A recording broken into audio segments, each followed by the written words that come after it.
Salut les tiposters, alors c'est encore une fois, et je suis désolé, mais on se retrouve dans la partie bureau, et cette fois-ci je vais vous parler de la Tevo Tarantula, l'imprimante 3D que j'ai reçue de chez Banggood.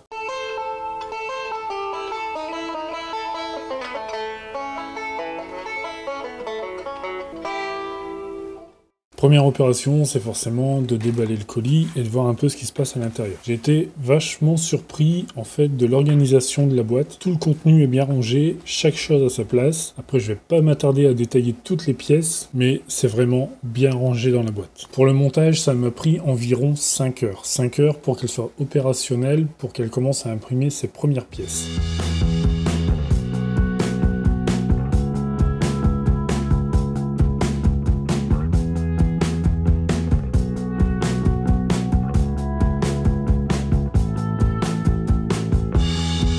Alors je me suis pas attardé trop sur le montage, c'est pas le but de la vidéo. Le but de cette vidéo, c'est vraiment de vous donner mon ressenti, de vous donner un peu mon impression sur cette imprimante. Malgré qu'elle me soit fournie gratuitement par Banggood, je vais pas vendre l'imprimante. En fait, je vais pas lui donner que du bon, Il y a quand même des choses à voir, des choses qui sont importantes, je pense, pour un débutant à savoir. Question notice, la notice est plutôt bien faite, c'est un beau bouquin. Par contre, il y a des moments, c'est vraiment pas clair, et j'ai quand même dû m'aider de certaines vidéos qu'on trouve sur YouTube, notamment la chaîne de Noom Création.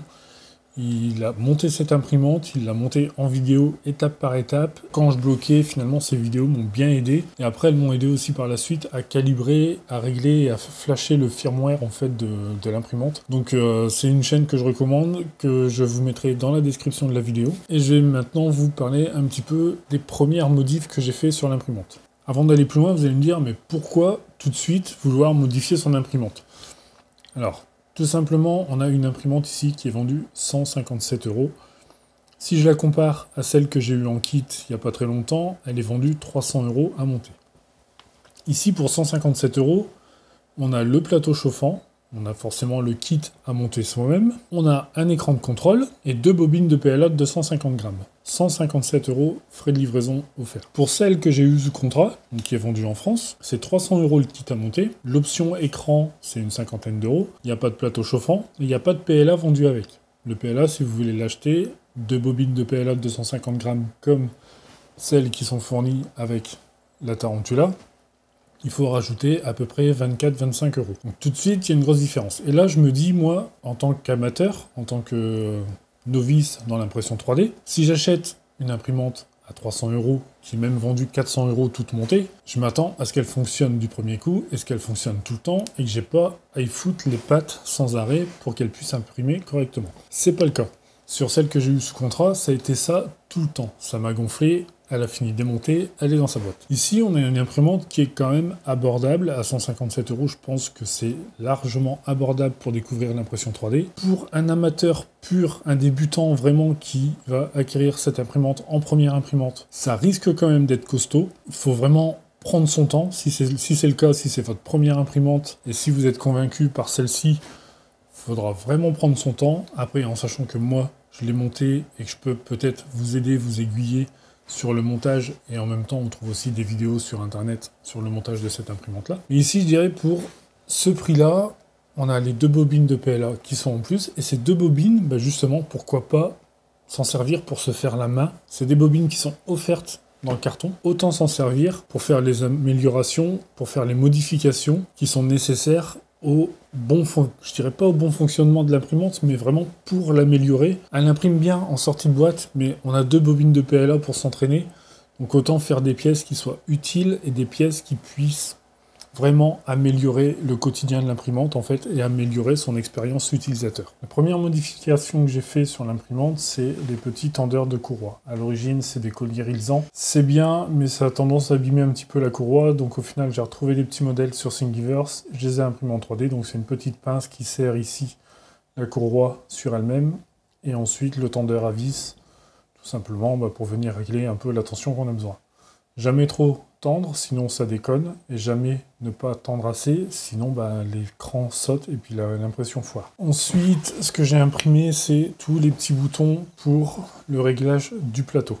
Les vis d'origine sont un peu trop petites, elles sont, c'est le problème un peu sur toutes les imprimantes 3D que j'ai pu retrouver moi sur des vidéos YouTube. Donc j'ai imprimé des petites molettes qui permettent d'avoir accès plus facilement au réglage du plateau. Ensuite, je me suis fabriqué des petites pattes pour pouvoir glisser l'écran sur le rail alu. Donc c'est du profil alu du Tétrac en 20 par 20. Ce que j'ai vraiment modifié, c'est le refroidissement de l'impression. À la base, l'imprimante est vendue donc avec la tête d'impression et un petit ventilateur qui vient refroidir le radiateur de la tête d'impression.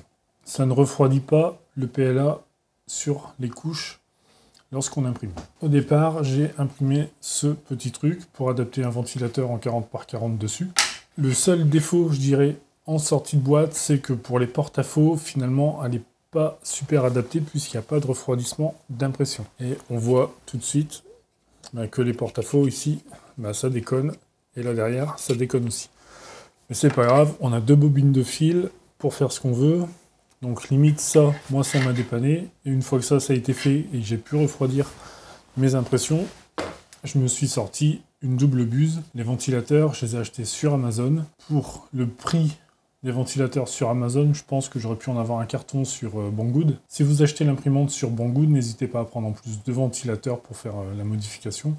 Ça ne vous coûtera pas beaucoup plus cher. J'ai aussi réimprimé le plateau qui vient recevoir les galets qui pressent le rail alu. Alors pourquoi j'ai réimprimé cette pièce? Tout simplement parce que sur le plateau, j'avais du jeu. Le plateau bougeait, et en faisant quelques petites recherches sur internet et sur Thingiverse, j'ai vu quelqu'un qui avait justement remodélisé le plateau et qui a expliqué que sur certaines séries, les galets n'avaient pas forcément le bon diamètre. Ça se joue à un poil de cul près, mais c'est assez pour que l'excentrique ne serre pas assez sur le rail alu. Donc lui, ça c'est la plaque d'origine, lui a redessiné la plaque d'origine et à resserrer légèrement les trous. Ce qui fait que maintenant, les excentriques serrent vraiment bien les galets sur le rail alu et le plateau, j'ai pas de jeu. Et en faisant cette modification-là, j'ai pu régler mon plateau entre chaque impression. Pour en finir sur les modifications de l'imprimante, j'ai donc aussi fait des petites pinces qu'on voit là en dessous pour venir maintenir la courroie et je me suis fait un tendeur ici pour l'axe Y. D'origine, il n'y a pas de tendeur, il faut juste s'amuser à bien placer en fait les pièces qui sont fournies avec l'imprimante et ensuite à venir tendre la courroie et mettre des réalisants.